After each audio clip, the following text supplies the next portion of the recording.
Hello friends, welcome to VMR logics YouTube channel.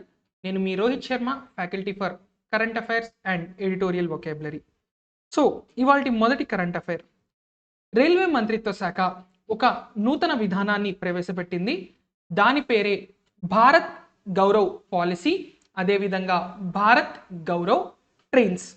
మరి ఏంటి ఈ భారత్ గౌరవ్ అనేది ఒక్కసారి మనం చూసినట్లయితే, థీమ్ బేస్డ్ సర్క్యూట్స్ అంటే ఒక పర్టిక్యులర్ థీమ్ని బేస్ చేసుకొని ఆ థీమ్లో కవర్ అయ్యేటటువంటి ప్రదేశాలన్నిటినీ కవర్ చేస్తూ ఒక టూరిజం ప్యాకేజ్గా దీన్ని మనం చెప్పుకోవచ్చు.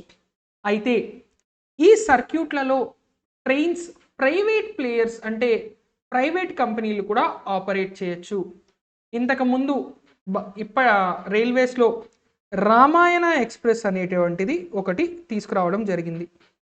ఈ రామాయణ ఎక్స్ప్రెస్లో రామాయణంలో ఉన్నటువంటి ముఖ్యమైన ప్రదేశాలన్నీ, అదేవిధంగా గురు కృప అనేటటువంటి ట్రైన్స్. ఈ గురు కృప అనేది ఏంటి అంటే మొత్తం సిక్కిజంలో ఉన్నటువంటి ఇంపార్టెంట్ ప్లేసెస్, ముఖ్యమైనటువంటి ప్రదేశాలు, ఇటువంటివన్నీ కూడా తీసుకురావడం జరిగింది. అయితే ప్రస్తుతం ఈ కొత్త భారత్ గౌరవ్ అనేటటువంటి ఈ కార్యక్రమంలో ఏంటి అంటే, భారతదేశంలో కొన్ని ముఖ్యమైనటువంటి ప్రదేశాలు, ఉదాహరణకి గతంలో మనం చెప్పుకున్నాం బుద్ధిస్ట్ సర్క్యూట్ ఒకటి ప్లాన్ చేస్తున్నారు అని,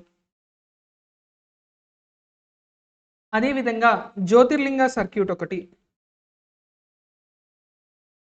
శక్తిపీఠ సర్క్యూట్, ఇలా రకరకాల పేర్లతో రకరకాల ఆప్షన్స్తో తీసుకొస్తుంది.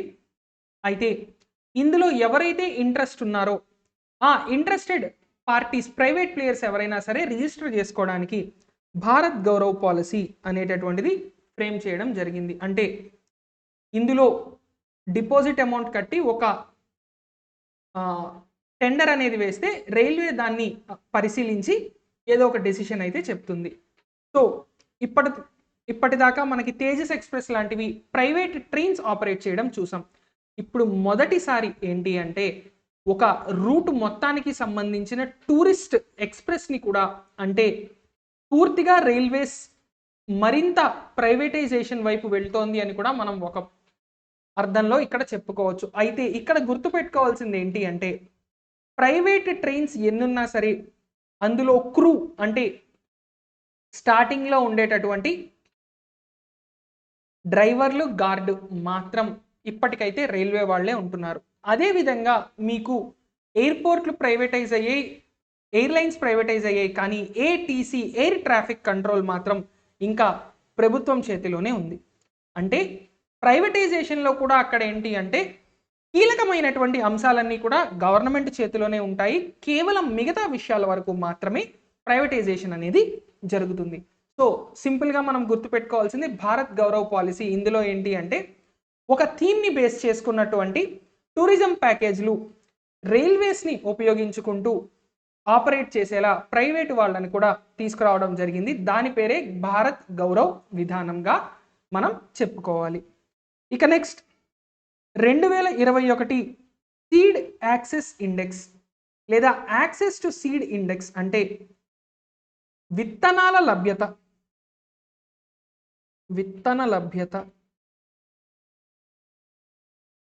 ఈ విత్తన లభ్యత సూచిలో ఆసియాలోని టాప్ 6 కంట్రీస్లో భారతదేశం నిలిచింది. ఎందులో? ఈ విత్తన రంగంలో ఎక్కడెక్కడైతే విత్తనాల్ని తయారు చేసేటటువంటి రంగం ఉందో అందులో పెట్టుబడులు ఇవ్వడం, అట్రాక్ట్ చేయడం, ఆకర్షించడంలో. సో ఈ యాక్సెస్ టు సీడ్ ఇండెక్స్ అనేది 3వ ఎడిషన్గా మనం చెప్పుకోవాలి. ఇక దీన్ని ఎవరు విడుదల చేస్తారు అంటే ప్రపంచ బెంచ్ మార్కింగ్ ఇండెక్స్ లేదా ప్రపంచ బెంచ్ మార్కింగ్ అలియన్స్ కూటమి. ఈ వరల్డ్ బెంచ్ మార్కింగ్ అలియన్స్ అనేటటువంటి సంస్థ ఈ యాక్సెస్ టు ఈ సీడ్స్ ఇండెక్స్ అంటే ఏ ఏ దేశాలకి విత్తన లభ్యత సులభంగా ఉంది అనేటటువంటి దాని మీద ఇక్కడ ఒక నివేదికనైతే రూపొందిస్తుంది. ఇక దక్షిణాసియా, ఈశాన్య ఆసియా, అదేవిధంగా సౌత్ ఈస్ట్ ఏషియా, ఈ మూడింటిని కూడా ఇక్కడ మనం కంపేర్ చేసినట్లయితే మరి ఇంకే దేశాలు ఉన్నాయి అంటే థాయిలాండ్, వియత్నాం, ఇండోనేషియా, ఫిలిప్పీన్స్, అదేవిధంగా బంగ్లాదేశ్. ఈ దేశాలన్నీ కూడా భారతదేశంతో పాటు ఈ విత్తనాల రంగంలో పెట్టుబడుల్ని ఆకర్షించడంలో మరింత ముందున్నాయి అనే విషయం ఇక్కడ చెప్పడం జరిగింది. సో ఇక్కడ కొన్ని కంపెనీలకు కూడా వీళ్ళు ఇవ్వడం జరిగింది. ఈస్ట్ వెస్ట్ సీడ్ అనే కంపెనీ ఇందులో మొదటి స్థానంలో నిలవడం జరిగింది. ప్రపంచవ్యాప్తంగా అత్యధిక విత్తనాలు ఈ కంపెనీనే మ్యానుఫ్యాక్చర్ చేస్తుంది. ఆ తర్వాత అద్వాంతా అనే కంపెనీ రెండో స్థానంలో, బేయర్ అనే కంపెనీ మూడో స్థానంలో, ఇక మహీకో గ్రో అనే కంపెనీ భారతదేశానికి చెందినటువంటిది. ఈ మహీకో గ్రో అనేటటువంటి కంపెనీ నాలుగో స్థానంలో నిలవడం ఇందులో ఇదే ఇండెక్స్లో ఒక విశేషంగా మనం చెప్పుకోవాలి. ఈ ఇండెక్స్లో మొత్తం 67 కంపెనీలు పాల్గొన్నాయి. అయితే భారతదేశం ఇందులో మనకి ఎన్నో స్థానంలో నిలిచింది అంటే 6వ స్థానంలో నిలిచింది. ఇక ఇక్కడ మనం అర్థం చేసుకోవాల్సింది, ఒక కేంద్ర ప్రభుత్వ స్కీమ్ ఏప్రిల్లో ప్రారంభించడం జరిగింది. దాని పేరు ఏంటి అంటే SISFS, అంటే startup India seed fund scheme. అంటే ఏదైనా ఒక కంపెనీ, ఒక అంకుర సంస్థ విత్తనాల్ని ప్రొడ్యూస్ చేయడం కోసం, విత్తనాల్ని తయారు చేయడం కోసం ఏదైనా ఒక అంకుర సంస్థ ఏర్పడితే దానికి కొంత ఫండింగ్ కూడా కేంద్ర ప్రభుత్వం ఇస్తుంది అని ఈ SISFS అనేది ఇది ఏప్రిల్ 2021లో ప్రారంభించబడింది. ఎవరు ప్రారంభించారు అంటే మన కేంద్ర వాణిజ్య శాఖ మంత్రి అయినటువంటి పీయూష్ గోయల్ గారు దీన్ని ప్రారంభించడం జరిగింది. సో రివిజన్లో భాగంగా దీన్ని గుర్తుపెట్టుకోండి. Startup India seed fund scheme అనేటటువంటిది ఏప్రిల్ 2021లో పీయూష్ గోయల్ గారు ప్రారంభించారు. ఆ కార్యక్రమం కూడా దేనికి అంటే విత్తనాలు అభివృద్ధి చేసే రంగంలో నూతన అంకుర సంస్థలని అక్కడ ఆకర్షించడం కోసం తయారు చేసినటువంటిది. రైట్, ఇక next FAO food and agricultural organisation వాళ్ళు కూడా ఒక నివేదిక ఇవ్వడం జరిగింది. ఓకే, సో ఇందులో మనకి ఇప్పుడు మరి ఏం చెప్తున్నారు ఈ FAO food and agricultural organisation అంటే,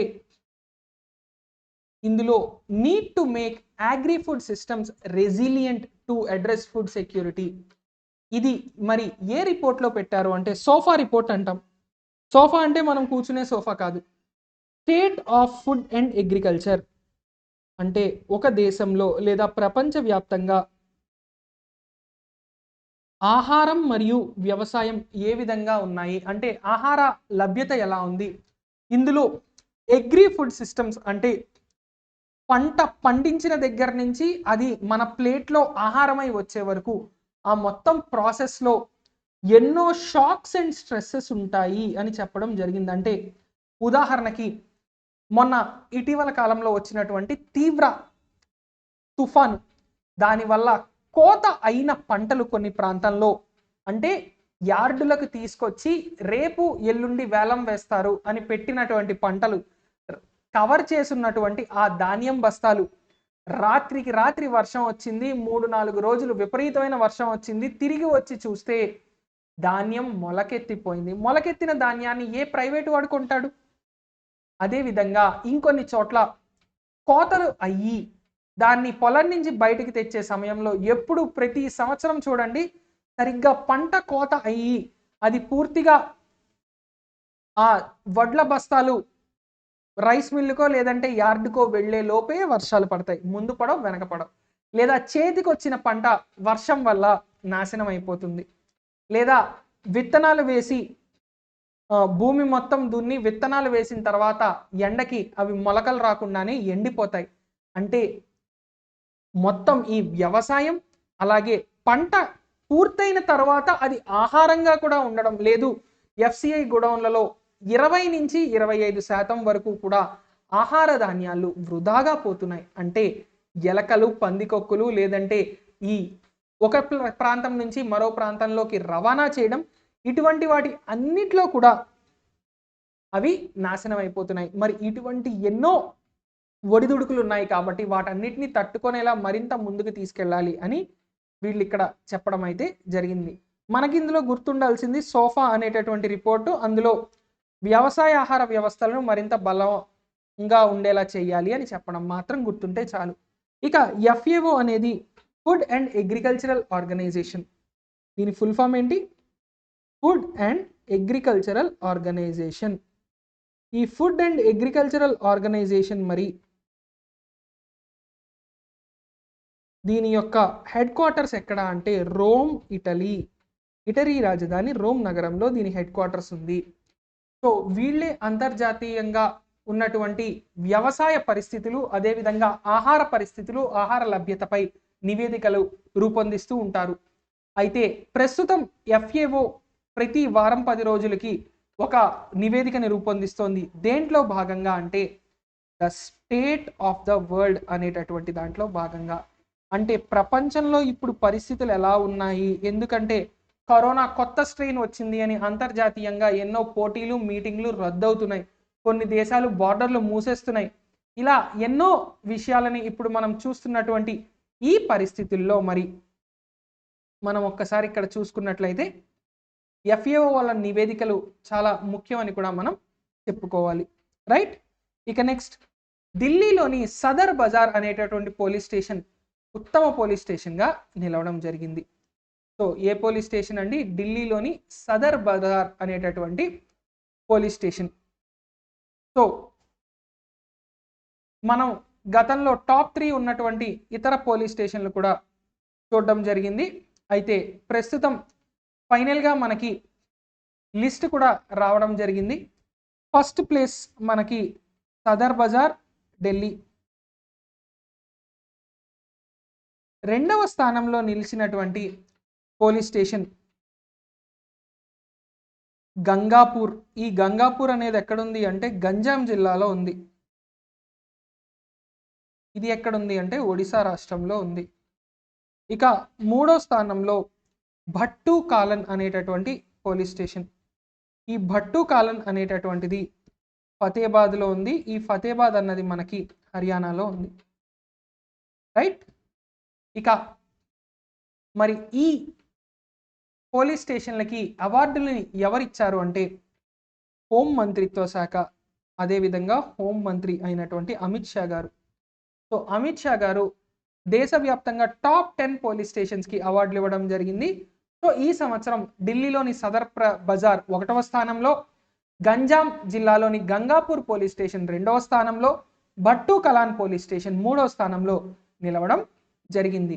ఇక ఆంధ్ర, తెలంగాణకి చెందినటువంటి ఏ పోలీస్ స్టేషన్ కూడా టాప్ 10 పోలీస్ స్టేషన్స్లో లేదు. ఇది గుర్తుపెట్టుకోండి. ఆంధ్ర రాష్ట్రం కానీ తెలంగాణ రాష్ట్రం కానీ రెండు రాష్ట్రాల్లో ఏ పోలీస్ స్టేషన్ కూడా లేదు. ఓకే, ఇక నెక్స్ట్, కువైట్ తమ దేశం యొక్క ప్రధానమంత్రిని మళ్ళీ తిరిగి ఎన్నుకోవడం జరిగింది. సో కువైట్ దేశ ప్రధానమంత్రిగా 2019 నుంచి మళ్ళీ పనిచేస్తున్నటువంటి షేక్ సబా అల్ ఖలీద్ గారిని మరోసారి ఇక్కడ నియమించడం జరిగింది. సో సింపుల్గా మనం గుర్తుపెట్టుకోవాల్సింది ఏంటి అంటే షేక్ సబా అల్ ఖలీద్ గారు మరోసారి కువైట్ దేశ ప్రధానమంత్రిగా, అధిపతి అనలేం ఇక్కడ, ప్రధానమంత్రిగా తిరిగి ఎన్నిక కావడం జరిగింది. ఇక నెక్స్ట్ వార్తలోకి వెళ్తే, సెంచురీ LED అనేటటువంటి కంపెనీ సౌరవ్ గంగూలీని తమ బ్రాండ్ అంబాసిడర్గా నియమించడం జరిగింది. So Sourav Ganguly century LED అనేటటువంటి LEDs, ఈ సెంచురీ LED అనేటటువంటి సంస్థ మ్యాజిక్ రేంజ్ ఆఫ్ LEDస్ని తయారు చేయడం జరిగింది.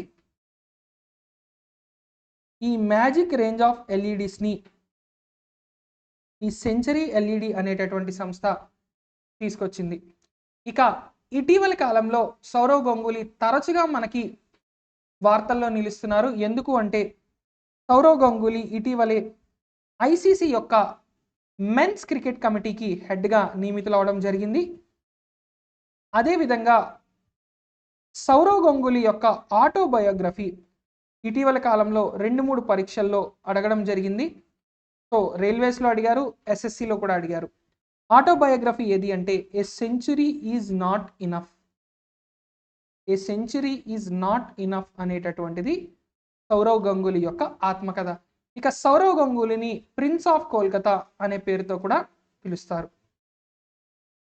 ప్రిన్స్ ఆఫ్ కోల్కతా అనే పేరుతో కూడా సౌరవ్ గంగూలీని పిలుస్తారు. ఆయన ప్రస్తుతం మనకి బీసీసీఐ అధ్యక్షుడిగా కూడా సేవలు అందించడం జరుగుతోంది. సో మ్యాజిక్ అనేటటువంటి ఎల్ఈడి శ్రేణికి ప్రస్తుతం ప్రచారకర్తగా నియమితులైన వ్యక్తి సౌరవ్ గంగూలీ గారు. ఇక నెక్స్ట్ స్కైరూట్ ఏరోస్పేస్ అనేటటువంటి సంస్థ ధవన్-1 అనేటటువంటి పేరుతో భారతదేశంలో మొట్టమొదటిసారి ప్రైవేటుగా తయారు చేసిన క్రయోజెనిక్ ఇంజిన్ ని టెస్ట్ చేయడం జరిగింది. సో క్రయోజెనిక్ ఇంజిన్ అంటే ఏంటి? క్రయోజెనిక్ ఇంజిన్ అంటే ఇందులో మొత్తం ద్రవ ఇంధనాన్ని వాడతారు. సైన్స్ అండ్ టెక్నాలజీలో చాలా చాలా ముఖ్యం. క్రయోజెనిక్ ఇంజిన్ అంటే ఇందులో ద్రవ ఇంధనాన్ని మండించడం కోసం వాడతారు. అయితే ఇక్కడ ఏ ద్రవ ఇంధనాన్ని వాడుతున్నారు అంటే ఎల్ఎన్జి, లిక్విఫైడ్ న్యాచురల్ గ్యాస్ మరియు లిక్విడ్ ఆక్సిజన్. ఇవి వాడడం వల్ల ఈ పర్టికులర్ ధవన్-1 అనేటటువంటి ఇందులో ఈ రెండు వాడడం వల్ల పర్ఫార్మెన్స్ హైగా ఉంటుంది, హై పెర్ఫార్మెన్స్, అదేవిధంగా లో కాస్ట్. ఇక మూడో ముఖ్యమైన పాయింట్ క్లీన్ రాకెట్ ఫ్యూయల్. అంటే ఉద్గారాలు పెద్దగా రావు. మంట అంత వస్తుంది కదా సార్, పెద్ద మంటతో పైకి వెళ్తుంది కదా, మంట వస్తుంది కానీ భయంకరమైన హానికరమైనటువంటి ఆ ఉద్గారాలు అయితే రావు. ఇక ఈ ధవన్-1 అనేటటువంటిది 95% 3D ప్రింటింగ్ టెక్నాలజీని ఉపయోగించి తయారు చేశారు. 3D ప్రింటింగ్ టెక్నాలజీ, ఈ 3D ప్రింటింగ్ టెక్నాలజీలో ఏం చేస్తారు అంటే ప్లాస్టిక్, ముడి ప్లాస్టిక్ కానీ ఏదైనా ఒక ముడి పదార్థాన్ని అందులో ఆ 3D ప్రింటింగ్ మెషిన్లో పెట్టి నచ్చినటువంటి షేప్లో ఆ ప్రింటర్ తయారు చేస్తుంది 3 డైమెన్షన్స్లో. దాన్ని 3D ప్రింటింగ్ టెక్నాలజీ అంటాం. ఈ 3D ప్రింటింగ్ టెక్నాలజీ వల్ల 95% మనకి సమయం అనేది ఆదా అవుతుంది. సో ధవన్-1 అనేటువంటిది made in India cryogenic engine. భారతదేశంలో మొట్టమొదటి పూర్తి స్థాయి భారతదేశంలో తయారు అయినటువంటి ఒక క్రయోజెనిక్ ఇంజిన్గా మనం చెప్పుకోవచ్చు. ఈ 3D ప్రింటింగ్ మరి దేన్ని ఉపయోగించి చేశారు అంటే ఒక సూపర్ అలాయ్ని తయారు చేసి దాన్ని ఉపయోగించి చేశారు. అంటే ఒక సూపర్ అలాయ్ తో మనకి కావాల్సిన పార్ట్లన్నీ కూడా 3D ప్రింటింగ్ టెక్నాలజీలో ప్రింట్ చేయడం అయితే జరిగింది. సో ఈ స్కైరూట్ ఏరోస్పేస్ అనేటటువంటి సంస్థ 3 రకాల ప్రొపల్షన్ టెక్నాలజీల పైన కూడా గతంలోనే మనకి అనేక ప్రయోగాలు చేసి విజయాలు సాధించడం కూడా జరిగింది. సో మరి ఇక్కడ మనం చూసినట్లయితే మనకి ప్రొపల్షన్ అంటే ఒక రాకెట్ని పైకి పంపించాలి అంటే దానికి కింద వైపున మంట, ఎందుకంటే ఆ మంట వెనక్కి వస్తేనే న్యూటన్ యొక్క 3వ నియమం ప్రతి చర్యకు ఒక ప్రతిచర్య అనేటటువంటిది వ్యతిరేక దిశలో ఉంటుంది. కాబట్టి రాకెట్ ఈ రకంగా ముందుకు వెళ్ళాలి అంటే వెనక నుంచి ఆ అగ్ని అనేటటువంటిది రావాలి. దాన్నే ప్రొపల్షన్ అంటాం. ఈ ప్రొపల్షన్లో 3 రకాల ప్రొపల్షన్ టెక్నాలజీస్ ఉన్నాయి. మరి ఏంటా 3 రకాల ప్రొపల్షన్ టెక్నాలజీస్ అంటే ఒకటి పూర్తిగా ద్రవ ఇంధనం, మూడోది పూర్తిగా సాలిడ్ని వాడడం, ఇక మూడోది క్రయోజెనిక్ ఇంజిన్స్ అంటే అందులో లిక్విడ్ మరియు గ్యాస్ 2 రకాలుగా కూడా అవసరాన్ని బట్టి వాడేటటువంటి కెపాసిటీ ఉండడం. రైట్.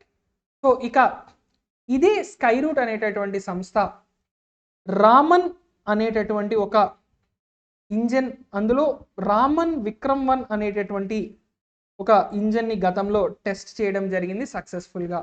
అదేవిధంగా కలాం-5 అనేటటువంటి సాలిడ్ ప్రొపల్షన్ ఇంజన్ అంటే ఘన ఇంధనాన్ని మోసుకెళ్ళేది. ఈ 2 కూడా గతంలో టెస్ట్ చేయడం జరిగింది. ఇప్పుడు ఇది 3వ టెస్టింగ్గా మనం చెప్పుకోవాలి. అయితే ఇక్కడ గుర్తుపెట్టుకోవాల్సింది ఈ స్కై రూట్ ఏరోస్పేస్ అనేటటువంటి సంస్థ ఎక్కడ ఉంది అంటే హైదరాబాద్లో ఉంది. సో తెలుగు రాష్ట్రాలు రెండింటికి కూడా ముఖ్యమైనటువంటి ప్రశ్న ఇది కూడా. ఇంత సాధించినటువంటి భారతదేశంలో ఒక స్పేస్ ఎక్స్ లేదా ఒక హొరైజన్ లాంటి అంతర్జాతీయ సంస్థ రూపుదిద్దుకుంటోంది. మరి అది హైదరాబాద్లో ఉండడం చాలా గొప్పగా మనం చెప్పుకోవాలి. ఇక నెక్స్ట్, భారత నౌకాదళం స్కార్పిన్ జాతి సబ్మెరైన్ ఒకటి తీసుకురావడం జరిగింది. దాని పేరు ఐఎన్ఎస్ వేళ. ఐఎన్ఎస్ వేళ 25/11/2021 నాడు దీన్ని ప్రయోగించడం జరిగింది ఇండియన్ నేవీ. మరి దీన్ని ఎవరు ప్రయోగించారు లేదా ఎవరు దీన్ని కమిషన్ చేశారు? నిన్నే చెప్పుకున్నాం కమిషన్ అంటే అర్థం ఏంటి. దీన్ని జలప్రవేశం చేయించారు అంటే అడ్మిరల్ కరంబీర్ సింగ్. ఈయన రిటైర్ అవ్వబోతున్నారు. ఈయన రిటైర్ అయిన తర్వాత కొత్త వాళ్ళు కూడా రాబోతున్నారు. ఆల్రెడీ మనం చెప్పుకున్నాం. కొత్త వాళ్ళు ఛార్జ్ తీసుకున్న తర్వాత మళ్ళీ మనం చెప్పుకున్నాం. అడ్మిరల్ కరంబీర్ సింగ్ గారు ఇందులో రావడం అయితే జరిగింది. ఇక స్కార్పిన్ స్థాయి సబ్మెరైన్లు మొత్తం భారతదేశంలో 6 తయారవ్వాలి అని ప్రాజెక్ట్ 75లో నిర్దేశించడం జరిగింది. ప్రాజెక్ట్ 75 అనేటటువంటి ఒక ప్రణాళికలో మొత్తం 6 స్కార్పిన్ జాతి సబ్మెరైన్లను ప్రవేశపెట్టాలి అనుకుంటే ఇది 4వది. ఐఎన్ఎస్ వేళ అనేటటువంటిది 4వ దానిగా మనం చెప్పుకోవచ్చు. ఈ ప్రాజెక్ట్ 75 అనేది ఏంటి అంటే 6 సబ్మెరైన్లు అందించాల్సిందిగా ఫ్రాన్స్తో భారత్ చేసుకున్న ఒక ఒప్పందంగా దీన్ని మనం చెప్పుకోవాలి. మరి ఇప్పటి వరకు ఆల్రెడీ వచ్చినటువంటి అవి ఏంటి? ఐఎన్ఎస్ కల్వరి, అదేవిధంగా ఐఎన్ఎస్ కందేరి, ఐఎన్ఎస్ కరాంజ్, ఇక ప్రస్తుతం వచ్చిన ఐఎన్ఎస్ వేళ. ఈ 4 కూడా ఆల్రెడీ ఫ్రాన్స్ డెలివర్ చేయడం జరిగింది. ఇంకొక 2 ఉన్నాయి. ఒకటి ఐఎన్ఎస్ వాగీర్, ఇంకొకటి ఐఎన్ఎస్ వాగ్షీర్. ఇవి 2 వివిధ స్థాయిల్లో డెవలప్మెంట్లో ఉన్నాయి అని కూడా మనం గుర్తుపెట్టుకోవాలి. ఇక ఇటీవలే మనకి కేంద్ర రక్షణ శాఖ మంత్రి రాజ్నాథ్ సింగ్ గారు ఐఎన్ఎస్ విశాఖపట్నం అనేటటువంటి ఒక మిసైల్ డిస్ట్రాయర్ని కూడా తీసుకురావడం జరిగింది. ఓకే, ఇక ఇక్కడ వరకు ఈ పేర్లన్నీ కూడా మనం గుర్తుపెట్టుకుంటే సరిపోతుంది. రైట్. ఇక నెక్స్ట్, చైనా మరో కొత్త శాటిలైట్ని మళ్ళీ లాంచ్ చేయడం జరిగింది. దీని పేరు షియాన్ 11. షియాన్ 11. ఈ షియాన్ 11 అనేది మంగోలియాలోని గోబీ అటవీ ప్రాంతం నుంచి దీన్ని ప్రయోగించడం జరిగింది. ఇది కూడా మనకి Long March series of rockets. గత వారం రోజులుగా చెప్తున్నాను, లాంగ్ మార్చ్ 3 సార్లు చెప్పాను గత వారం 10 రోజుల్లో, అందుకే రాయట్లేదు ఇవాళ. సో ఈ లాంగ్ మార్చ్కి సంబంధించినటువంటి ఆ శాటిలైట్లోనే దీన్ని కూడా పంపించడం జరిగింది. ఇక చైనాకి సంబంధించి మనం ఒక ముఖ్యమైనటువంటి విషయం తెలుసుకోవాలి. అదే BDS. BDS అంటే బెయిదో 3 నావిగేషన్ సిస్టమ్. ఈ బెయిదో 3 నావిగేషన్ సిస్టమ్ అనేటటువంటిది ఏంటి అంటే యుఎస్ఏలో ఉన్నటువంటి GPS, రష్యా దేశానికి ఉన్నటువంటి గ్లోనాస్, అదేవిధంగా యూరోపియన్ యూనియన్, ఐరోపియా సమాఖ్యకి ఉన్నటువంటి గెలీలియో. ఈ 3 కూడా ఏంటి అంటే నావిగేషన్ సిస్టమ్స్. అంటే మొన్న చెప్పుకున్నాం ఆల్రెడీ, శాటిలైట్ల ద్వారా భూమిపై ఉన్న కదలికలను గమనించడం. ఇక ఈ 3 తర్వాత 4th నావిగేషన్ సిస్టమ్ ప్రపంచవ్యాప్తంగా ఏది అంటే BDS 3. BDS 1 అనేటటువంటిది చైనాకి, BDS 2 అనేది ఆసియా పసిఫిక్ ప్రాంతానికి, BDS 3 ప్రపంచవ్యాప్త సర్వీసులకి కూడా ఆల్రెడీ ఇవ్వడం అయితే జరిగింది. సో ప్రపంచవ్యాప్తంగా కూడా GPS సేవలు లేదా నావిగేషన్ సేవలు ఇస్తున్నటువంటి 4వ అంతర్జాతీయ సంస్థగా పేరు పొందింది ఏది అంటే బెయిదో 3 నావిగేషన్ శాటిలైట్ సిస్టమ్, BDS గా గుర్తుపెట్టుకోవాలి. ఇక భారతదేశానికి మనకి నావిక్ అనేటటువంటి పేరుతో, గగన్ అనేటటువంటి పేరుతో, so NavIC mission Gagan project. ఇందులో ఏంటి అంటే భారతదేశం భారత ఉపరితలం కోసం అంటే BDS-1కి ఈక్వలెంట్గా భారతదేశం ఇతర విదేశీ శాటిలైట్లపై ఆధారపడకుండా పూర్తి స్థాయి స్వదేశీ పరిజ్ఞానంతో భారతదేశ శాటిలైట్లని లాంచ్ చేసి మిషన్ నావిక్ని తయారు చేస్తూ ఉంది. అది మరికొన్ని రోజుల్లో ఇక భవిష్యత్తులో భారతదేశంలో ఉండే ఫోన్లన్నీ కూడా GPS సహాయంతో కాకుండా భారతదేశ సొంత పరిజ్ఞానంతో నడవబోతున్నాయని చెప్పుకోవాలి. ఇక చైనాకి చెందినటువంటి మరో 2 మిషన్లు పేర్లు కూడా ఇక్కడ ఒకసారి మళ్ళీ మనం రివైజ్ చేసుకుందాం. ఒకటి టియాన్వెన్-1. ఈ టియాన్వెన్-1 అనేటటువంటిది ఏంటి అంటే మార్స్ పైన ఇచ్చినటువంటి ఆర్బిటర్ ల్యాండర్ రోవర్. అంటే ఇందులో ఒక భాగం మార్స్ అంటే అంగారకుడి చుట్టూ తిరుగుతుంది, ఒక భాగం అక్కడ ల్యాండ్ చేస్తుంది, మరో భాగం అక్కడ ఆ ల్యాండ్ అయిన తర్వాత ముందుకెళ్తుంది. ఇందులో మొత్తం 13 పేలోడ్లు పెట్టారు. అందులో 7 ఆర్బిట్ చేయడానికి 6 రోవర్లు పెట్టారు. అంటే ఒకటి ఫెయిల్ అయితే మరొకటి అనే ఉద్దేశంలో. ఇక అదే విధంగా చాంగ్ 5 అనే ఒక లూనార్ మిషన్ని కూడా చైనా లాంచ్ చేయడం జరిగింది గతంలో. సో ఇవి చైనాకి సంబంధించిన అంతరిక్ష ప్రయోగాలు మనం కాస్త గుర్తుపెట్టుకోవాల్సి ఉంటుంది. నెక్స్ట్, సాహిత్య అకాడమీ పురస్కార గ్రహీత అయినటువంటి ఒక గొప్ప అస్సామీస్ కవి సనాంతా తంతి అనేటటువంటి వ్యక్తి చనిపోవడం జరిగింది. సో ఈ ఒక్క లైన్ ఇక్కడ అస్సామీ కవి సనాంతా తాంటి చనిపోయారు అని గుర్తుపెట్టుకోండి చాలు, అంతకు మించి ఏం గుర్తుపెట్టుకోవాల్సిన అవసరం లేదు. సో సనాంతా తంటి అనేటటువంటి వ్యక్తి చనిపోవడం అయితే జరిగింది. ఓకేనా? ఆయన ఒక ప్రఖ్యాత అస్సామీస్ రైటర్. రైట్. ఇక next, Bangladesh liberation at 50 years Bejoy with synergy India Pakistan war 1971 అనేటటువంటి ఈ పుస్తకాన్ని విడుదల చేశారు. అయితే ఇక్కడ విడుదల చేసినటువంటి వ్యక్తి ముఖ్యం. ఎవరు? ఎంఎం నరావనే, మనోజ్ ముకుంద్ నరావనే గారు. మనోజ్ ముకుంద్ నరావనే గారు భారతదేశానికి ఆర్మీ చీఫ్. ఆయన విడుదల చేసిన ఈ పుస్తకం ఇండియా పాకిస్తాన్ వార్ 1971. ఈ 1971లో ఎవరైతే యుద్ధంలో పాల్గొన్నారో వాళ్ళందరికీ సంబంధించినటువంటి వాళ్ళ ఎక్స్పీరియన్స్ యొక్క సంకలనంగా దీన్ని మనం చెప్పుకోవాలి. ఓకే.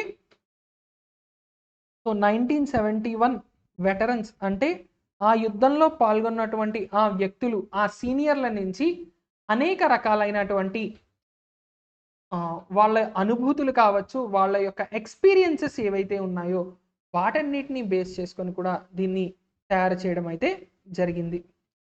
రైట్. సో డిసెంబర్ 1971లో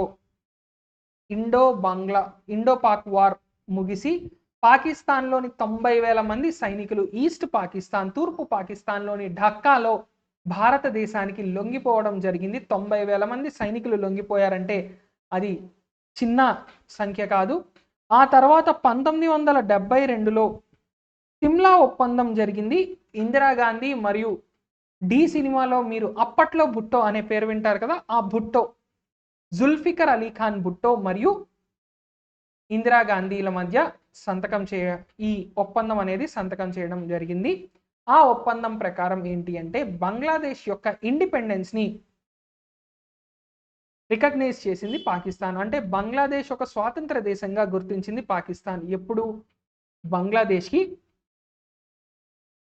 అలా గుర్తించడం వల్ల ఇండియా పాక్ 1971లో జరిగినటువంటి యుద్ధంలో ఉన్నటువంటి ఖైదీలు, ఆ 90,000 మంది పాకిస్తానీ ఖైదీలను విడుదల చేయడానికి అంగీకరించినందుకు గాను పాకిస్తాన్ సంతకం పెట్టింది.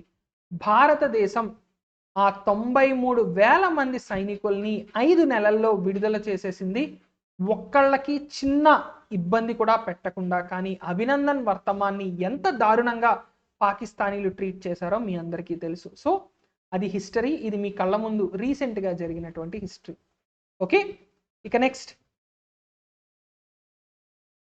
మహిళలపై హింసని నిర్మూలించడం కోసం ఒక అంతర్జాతీయ దినోత్సవం ఉంది, అదే November 25. International day for elimination of violence against విమెన్గా ఈ రోజుని మనం చెప్పుకుంటాం. అంతర్జాతీయ స్థాయిలో ఎన్నో కార్యక్రమాలు జరుగుతాయి. అయితే ఈ సంవత్సరం మరి దీనికి థీమ్ ఏంటి అంటే orange the world, orange the world and violence against women now. ఇది గత సంవత్సరం కూడా 1-2 ఈవెంట్లలో ఇదే థీమ్ని పెట్టారు, కానీ ఈ థీమ్ ఎన్ని సంవత్సరాలైనా రిలవెంట్ అనే ఉద్దేశంతో మరోసారి ఇది పెట్టడం జరిగింది. ఇక యునైట్ అనేటటువంటి ఒక కార్యక్రమం అంతర్జాతీయంగా, అంటే ఎక్కడైతే మహిళలపై దారుణాలు జరుగుతున్నాయో, మహిళలపై ఎక్కడైతే అవాంఛనీయ సంఘటనలు జరుగుతున్నాయో అన్ని చోట్ల unite to end violence against women అనేటటువంటి ఆ కార్యక్రమాన్ని తీసుకురావడం జరిగింది. రైట్. సో ఇక్కడ వరకు మనం గుర్తుపెట్టుకోండి, ఎందుకంటే ప్రపంచంలో 53% మంది మహిళలు కోవిడ్-19 సమయంలో ఏదో ఒక రకమైనటువంటి వైలెన్స్ని ఎదుర్కొన్నారు అని చెప్పడం జరుగుతోంది. ప్రపంచవ్యాప్తంగా కోవిడ్-19 సమయంలో అది మెంటల్ హెరాస్మెంట్ కావచ్చు, ఫిజికల్ వైలెన్స్ కావచ్చు, ఏదో ఒక రకంగా ప్రపంచవ్యాప్తంగా 50-55% మంది, రఫ్గా 53% మంది ఈ వైలెన్స్ని ఎదుర్కొనడం జరిగింది అనే ఉద్దేశంతో ప్రస్తుతం యుఎన్ విమెన్ అనేటటువంటి అంతర్జాతీయ సంస్థ, ఐక్యరాజ్య సమితి యొక్క మహిళా విభాగంగా దీన్ని మనం చెప్పుకుంటాం. యుఎన్ విమెన్, దీని అధ్యక్షురాలు సిమా సమీ బహ్వోస్. ఇక దీని head quarters New York city, ఎన్వైసి, USA. ఈ యుఎన్ విమెన్ అనేటటువంటి సంస్థ 2030 నాటికి మహిళా సాధికారతని సాధించాలి, మహిళలపై దౌర్జన్యాల్ని 199% కనీసం తగ్గించాలి అనేటటువంటి ఉద్దేశంలో కార్యక్రమం అనేది తయారు చేయడం జరిగింది. ఇక నెక్స్ట్ మోస్ట్ ఇంపార్టెంట్ ఇవాళకి ఏంటి అంటే, ఇటీవల ఆంధ్రప్రదేశ్ ప్రభుత్వం 3 రాజధానుల బిల్లును వెనక్కి తీసుకోవడం జరిగింది. అయితే ఆంధ్రప్రదేశ్లోని ఎగ్జామ్స్ అన్నిటికీ ఈ బిల్లు మీద క్వశ్చన్స్ కంటే ఒకే ఒక క్వశ్చన్ పాసిబిలిటీ ఏంటి అంటే, ఈ బిల్లు వెనక్కి తీసుకుంటున్నట్టు పిటిషన్ ఎవరు అసెంబ్లీలో ప్రకటన చేశారు, లేదా బిల్లుని వెనక్కి తీసుకునే బిల్లు ఎవరు పెట్టారు అంటే ఆర్థిక మంత్రి బుగ్గన రాజేంద్రనాథ్ రెడ్డి గారు. బుగ్గన రాజేంద్రనాథ్ రెడ్డి గారు ఆంధ్రప్రదేశ్ రాష్ట్ర ఆర్థిక మంత్రి. ఈయన శాసనసభలో సిఆర్డిఏకి సంబంధించినటువంటి బిల్లులు ఏవైతే ఉన్నాయో, సిఆర్డిఏ రెగ్యులేషన్ లేదా సిఆర్డిఏకి సంబంధించినటువంటి డీసెంట్రలైజేషన్ యాక్ట్ ఏదైతే ఉందో వాటన్నిటినీ కూడా రిపీల్ చేస్తున్నటువంటి బిల్స్. ముఖ్య కారణంగా అనేకమైనటువంటి కోర్టు కేసెస్ ఒక కారణంగా అందరూ చెప్పుకోవడం జరుగుతోంది. సో కోర్టు కేసుల వల్ల న్యాయపరమైనటువంటి చిక్కులు తొలగించి మరింత సహేతుకమైనటువంటి బిల్లును ప్రవేశపెడతాం అని కూడా చెప్పడం జరిగింది. ఓకే. సో 3 క్యాపిటల్స్ మీ అందరికీ తెలిసిందే. అమరావతి లెజిస్లేటివ్ క్యాపిటల్, అంటే శాసన రాజధాని, విశాఖ పరిపాలనా రాజధాని, ఇక కర్నూలు న్యాయ రాజధాని. హైకోర్టు కర్నూలుకి షిఫ్ట్ చేయడం అనేటటువంటిది కేంద్ర ప్రభుత్వ చేతిలో ఉంది. అయితే అసెంబ్లీ ఎక్కడ ఉండాలి అనేటటువంటి ఉద్దేశం కావచ్చు, లేదు అంటే సచివాలయం ఎక్కడ ఉండాలి అనే ఉద్దేశం కావచ్చు, అవి రెండు కూడా రాష్ట్ర ప్రభుత్వం చేతిలోనే ఉంటాయి అని చెప్పడం కూడా జరిగింది. రైట్. ఇక నెక్స్ట్, ఒడిశా రాష్ట్రంలో నీటి వనరుల అభివృద్ధి, అదేవిధంగా నీటి ఎద్దడి నివారణ కోసం, వాటర్ మేనేజ్మెంట్ కోసం ఒక ఒప్పందం జరిగింది. ఎవరెవరికి అంటే యూనిసెఫ్ మరియు ఒడిశా నీటి వనరుల అభివృద్ధి సంస్థ. ఒడిశా నీటి నిర్వహణ కోసం ఒడిశా యొక్క జలవనరుల శాఖ, అదేవిధంగా యూనిసెఫ్, ఈ 2 సంస్థలు కూడా ఇందులో భాగస్వామ్యం పొందడం జరిగింది. ఇక్కడ యూత్ ఫర్ వాటర్ అనేటటువంటి ఒక వెబ్సైట్ని కూడా వీళ్ళు తీసుకురావడం జరిగింది. అదేవిధంగా మో నది అంటే నది అనేటటువంటిది మా తల్లి అనేటటువంటి ఉద్దేశంలో మరో క్యాంపెయిన్ని కూడా వీళ్ళు లాంచ్ చేయడం జరిగింది. సో సింపుల్గా మనం ఏం గుర్తుపెట్టుకోవాలి అంటే ఇటీవల నీటి ఎద్దడి నివారణ కోసం, నీటి నిర్వహణ కోసం ఒక ఒప్పందాన్ని యునిసెఫ్తో కలిసి ఏ రాష్ట్ర ప్రభుత్వం యొక్క జలవనరుల శాఖ సంతకం చేసింది అంటే ఒడిశా రాష్ట్రంగా చెప్పుకోవాలి.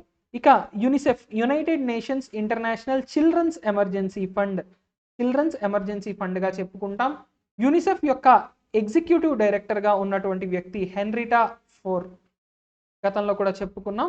ఇక యునిసెఫ్ యొక్క headquarters New York city, USA. ఎన్వైసీగా ఎక్కడైనా మనం ఎన్వైసీ అని చూస్తే సింపుల్గా న్యూయార్క్ సిటీగా గుర్తుపెట్టుకోవాలి. ఇక నెక్స్ట్, భారతదేశం యొక్క మొట్టమొదటి సైబర్ తహసీల్ ఉన్నటువంటి రాష్ట్రంగా మధ్యప్రదేశ్ రికార్డు సృష్టించింది అనేటటువంటిది ఇక్కడ ఆ రాష్ట్ర హోంమంత్రి ఒక ప్రకటనలో విడుదల చేయడం జరిగింది. అయితే ఇక్కడ సైబర్ తహసీల్ అంటే ఏంటి?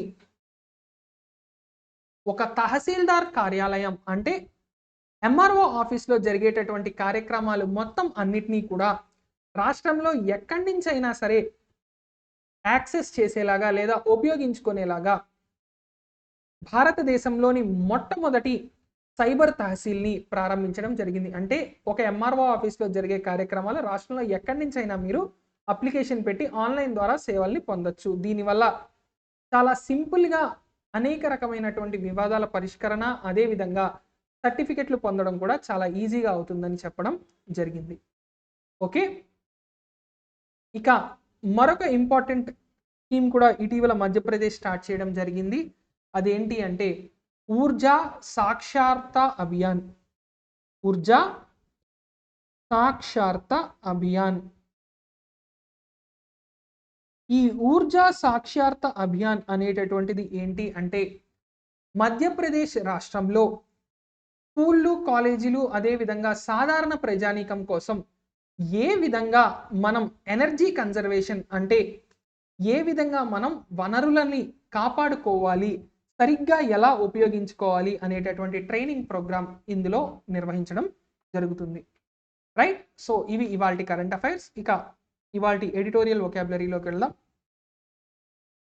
స్ట్రైడ్ అంటే a long step are stage in making process, అంటే ఏదైనా ఒకటి తయారు చేయడంలో ఉన్నటువంటి భారీ అడుగు అనేటటువంటిది ఇందులో మనం స్ట్రైడ్గా చెప్పుకుంటాం. So clump, tramp, stamp, stock. Clump, tramp, stock, stamp అంటే ఇవన్నీ ఏంటి అంటే క్లంప్ లేదా ట్రాంప్ లేదా స్టాంప్ లేదా స్టాక్ ఏదైనా సరే మీనింగ్ ఏంటి అంటే ఒక పెద్ద ముందడుగు లేదా ముందే వెళ్ళిపోవడం, ముందే దూరిపోవడం, ముందే అడుగు వేయడం, ఏ విధంగా అయినా దీన్ని వాడచ్చు. ఇక దీని ఆపోజిట్స్ యాంబుల్, ర్యాంబుల్, మ్యాండర్, వాండర్ అంటే ఇష్టం వచ్చినట్టు తిరగడం లేదా చిన్న చిన్న అడుగులు వేసుకుంటూ వెళ్ళడం. ఈ paid no attention and continue to stride down the corridor అంటే మేము వెనక నుంచి ఎంత అరుస్తున్నా వినకుండా అక్కడ తడిగా ఉన్నటువంటి ఆ కారిడార్లోకి అతను వెళ్ళి ఇరుక్కుపోయాడు అని చెప్తున్నారు. అంటే ఇక్కడ స్ట్రైట్ డౌన్ అంటే పెద్ద పెద్ద అడుగులు వేసుకుంటూ అక్కడికి వెళ్ళిపోయాడు. రైట్, ఇక నెక్స్ట్ సింపుల్ అండి ఇవాల్టి వొకాబులరీ. ఫస్ట్ ఇది వెగ్జేషియస్, ఇదొక యాడ్జెక్టివ్. అంటే అర్థం ఏంటి? Causing or tending to cause annoyance, frustration or worry. ఎవరినైనా మనం ఇబ్బంది పెడితే, చిరాకు పెడితే దాన్ని వెగ్జేషియస్ అంటాం. అంటే చిరాకు పడ్డం లేదా చాలా కంగారు పడ్డం లేదా పెట్టడం. అనాయింగ్ అంటే చిరాకు తెప్పిస్తున్నాడు, ఇర్క్సమ్ కోపం తెప్పిస్తున్నాడు, ఇన్ఫ్యూరియేటింగ్ బాగా కోపం వచ్చేలా మాట్లాడుతున్నాడు, ఎగ్జాస్పరేటింగ్ అంటే వా ఎందుకురా బాబు ఈ జీవితం మనకి అనిపించేలా చేస్తున్నాడు. మరి దీని ఆపోజిట్ ప్లీజింగ్ అంటే మనల్ని చాలా కన్విన్స్ చేయడానికి ట్రై చేస్తున్నాడు. లేదా ప్లీజింగ్ అంటే ఇంకో రకంగా ఎలా చెప్పుకుంటాం అంటే మనకి నచ్చేలాగా మనం ఖచ్చితంగా ఇప్పుడు మీరు ఎవరైనా ఒక అమ్మాయినో అబ్బాయినో ప్రేమించారు, వాళ్ళ ఇంట్లో వాళ్ళని మీరు ఒప్పించాలి. అక్కడికి వెళ్ళి మీరు ఎలా నడుచుకుంటారు? అది ప్లీజింగ్. ఓదార్పు, సూతింగ్, ఎయిడింగ్ అంటే ఇందాకలే చెప్పిన ఎగ్జాంపుల్లో మీరు తన్నులు తింటే బయటకు తీసుకొచ్చి మీకు ఫస్ట్ ఎయిడ్ చేస్తారు కదా, మీకు కాపాడతారు కదా మీ ఫ్రెండ్స్, వాళ్ళు చేసేది ఎయిడింగ్, అసిస్టింగ్. అంటే మీకు అక్కడ ఏదైనా ఇబ్బంది వస్తే మిమ్మల్ని ట్రీట్ చేయడం, అదేవిధంగా మీకు సహాయంగా ఉండడం. ఇవన్నీ వెగ్జేషియస్కి ఆపోజిట్స్. మరి వెగ్జేషియస్ని ఎలా యూస్ చేస్తాం? He gets a bit vexatious at times అంటే ఒక్కొక్కసారి చాలా కోపం తెప్పించేలా ప్రవర్తిస్తాడు, లేదంటే ఒక్కొక్కసారి అతను చాలా ఫ్రస్ట్రేషన్తో ఉంటాడు, ఫ్రస్ట్రేషన్ ఎక్కువ వచ్చేస్తుంది అనే విధంగా మనం ఇక్కడ చెప్పుకోవచ్చు. సో అతనికి ఒక్కొక్కసారి విపరీతమైన ఫ్రస్ట్రేషన్ వచ్చేస్తుంది అని చెప్పడమే ఈ ఎగ్జాంపుల్. సో ఇక్కడ వెగ్జేషియస్ అంటే చాలా చిరాకు తెప్పించేటటువంటి ఒక ప్రవర్తన. ఇక నెక్స్ట్ స్టాడ్జీ అంటే dull, uninspired, lack of originality or excitement అంటే బోరింగ్ అనుకోండి సింపుల్గా. అంటే అసలు ఏం ఇంట్రెస్ట్ ఉండదు, ఎందుకు వస్తున్నారో ఎందుకు వెళ్తున్నారో ఎందుకు ఈ జీవితం అనిపించేటటువంటి ఒక కార్యక్రమం. Dull and uninspired, lacking originality or excitement. దీని సినోనిమ్స్ ఏంటి? అన్ఇంట్రెస్టింగ్, అన్ఇన్స్పైర్డ్, మొనోటనస్, హండ్రమ్ అంటే సేమ్ అదే రొటీన్, బోర్ కొట్టేస్తుంది, కొత్తగా ఏమీ లేదు, చిరాకు వస్తుంది అనేటటువంటి ఆ ఎక్స్ప్రెషన్స్.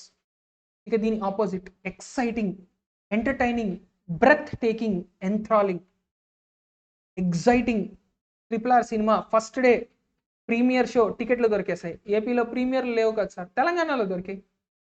ఎంటర్టైనింగ్, సినిమా చూస్తున్నాం. బ్రెత్ టేకింగ్, కొన్ని సీట్లోంచి అలా ముందుకొచ్చి టెన్షన్తో చూసేటటువంటి సీన్లు. ఇక ఫైనల్గా మన ఎక్స్పీరియన్స్. ఇవన్నీ కూడా ఇందులో మనం రాజమౌళి గారికి థ్యాంక్స్ చెప్పుకొని ఎగ్జాంపుల్స్ అన్ని చదువుకోవచ్చు. ఇక next, neither company has succeeded in shedding it's study image. ఆ రెండు కంపెనీలకి ఒక అద్భుతమైనటువంటి అవకాశం వచ్చింది, కానీ ఆ రెండు కంపెనీలు కూడా వాళ్ళు అసలు ఎందుకు పనికిరారు అనేటటువంటి ఆ ఇమేజ్ని తొలగించుకోవడంలో పూర్తిగా విఫలమయ్యాయి అని చెప్పడం జరిగింది. అదే స్ట్రాటజీ. ఇక నెక్స్ట్ డాటర్ అంటే tremble or totter, typically because of old age. అంటే ముసలి వాళ్ళు ఒక చిన్న వణుకుతారు కదా, నడుస్తున్నప్పుడు కానీ మాట్లాడుతున్నప్పుడు కానీ ఇతర ఏదైనా పని చేస్తే వయసు రీత్యా శరీరంలో ఉన్నటువంటి తత్తువ తగ్గిపోయి చిన్న వణుకు, అంటే కాస్త అన్స్టేబుల్గా ఇలా చేతులు కదులుతూ ఉంటాయి, లేదంటే కాళ్ళు కదులుతూ ఉంటాయి, లేదంటే ఏంటబ్బా, ఇంకా నాకు మిమిక్రీ ఇమిటేషన్ సరిగ్గా రాలేదు, బట్ సింపుల్గా చెప్పాలి అంటే దశావతారంలో ఒక బాంబు ఉంటారు కదా, ఆవిడ వాయిస్, ఆవిడ ఎక్స్ప్రెషన్. సింపుల్గా మనందరికీ తెలుసు, సినిమాల ఎగ్జాంపుల్స్ అక్కర్లేదు, మనందరి ఇళ్లలోని పెద్దవాళ్ళు ఎవరో ఒకళ్ళు ఉంటారు.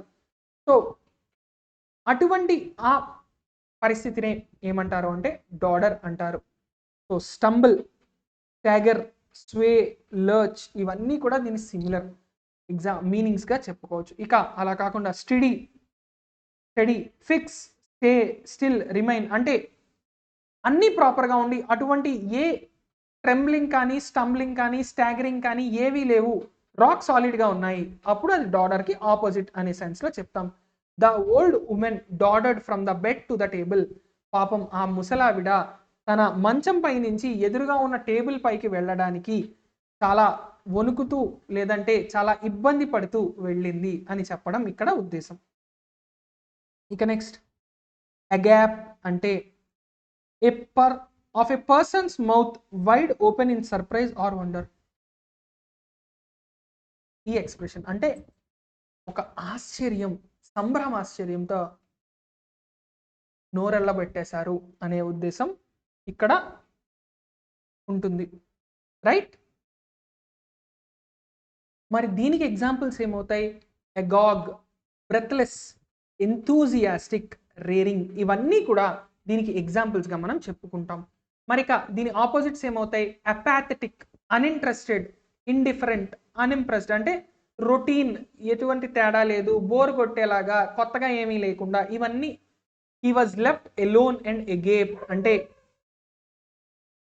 మొత్తం ఒక టూర్ మీరు ప్లాన్ చేశారు, మిమ్మల్ని ఒక్కళ్ళని వదిలేసి మిగతా అందరూ వెళ్ళిపోయారు. అప్పుడు మీ ఎక్స్ప్రెషన్ ఏంటి? అదే కదా. ఏంటి, నేనే ప్లాన్ చేసి నేనే టికెట్లు తీసి అన్నీ నేనే చేస్తే వీళ్ళందరూ నన్నే వదిలేసి వెళ్ళిపోయారా?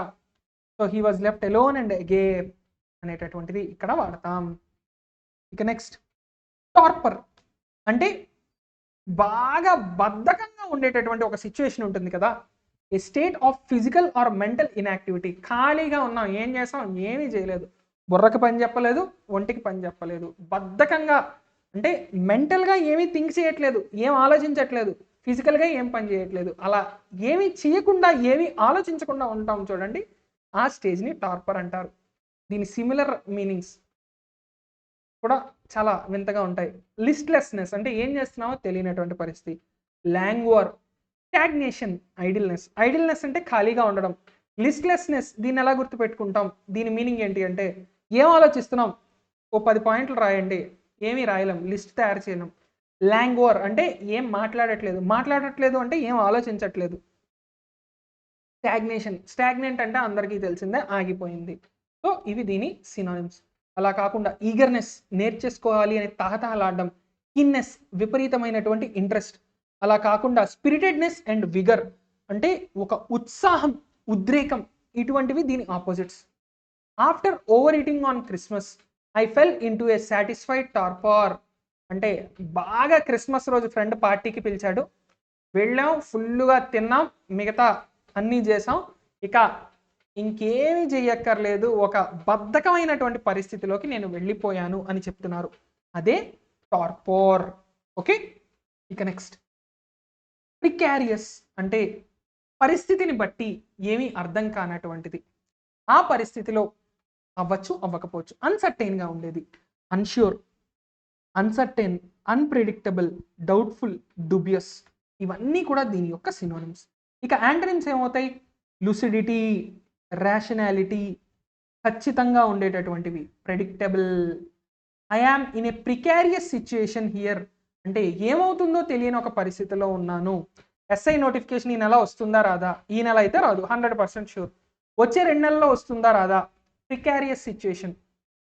డౌట్ఫుల్, ప్రస్తుతం 2 రాష్ట్రాల్లో ఉన్న పరిణామాలు చూస్తే ఏమవుతుందో తెలియని పరిస్థితి, దాన్ని చెప్పుకోవచ్చు. కాకపోతే నోటిఫికేషన్ అయితే అతి త్వరలో వస్తుందనే 2 రాష్ట్రాల్లో చెప్తున్నారు, చూడాలి మరి.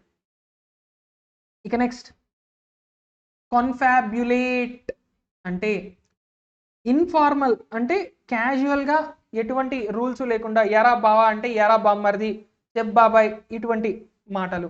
చిట్ చాట్, గాసిప్, ప్యాటర్, షమూజ్, సరదాగా మాట్లాడుకోవడం, ఎటువంటి ఫార్మాలిటీ లేకుండా, వాడేమనుకుంటాడో వీడేమనుకుంటాడో అనేటువంటివి ఆలోచించకుండా అనిపించింది మాట్లాడడం.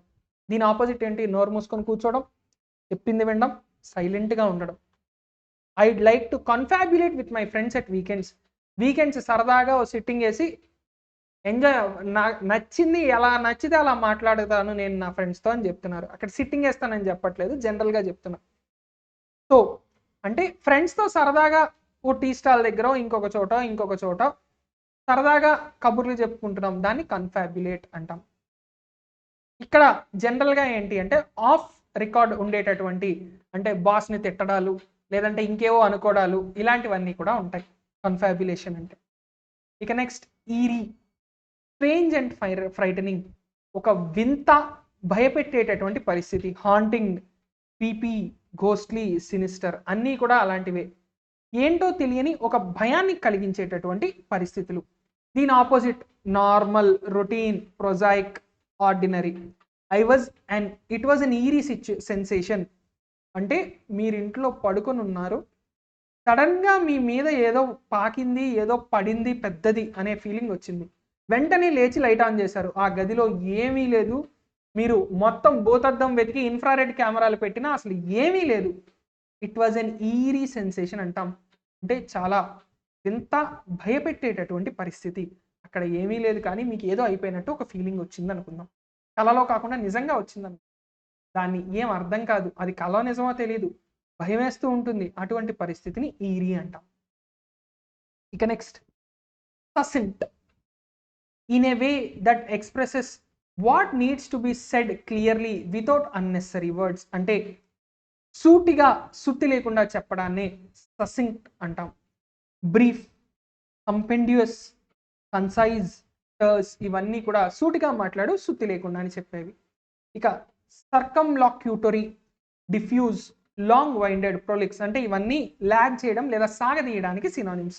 Keep your letter succinct to the point.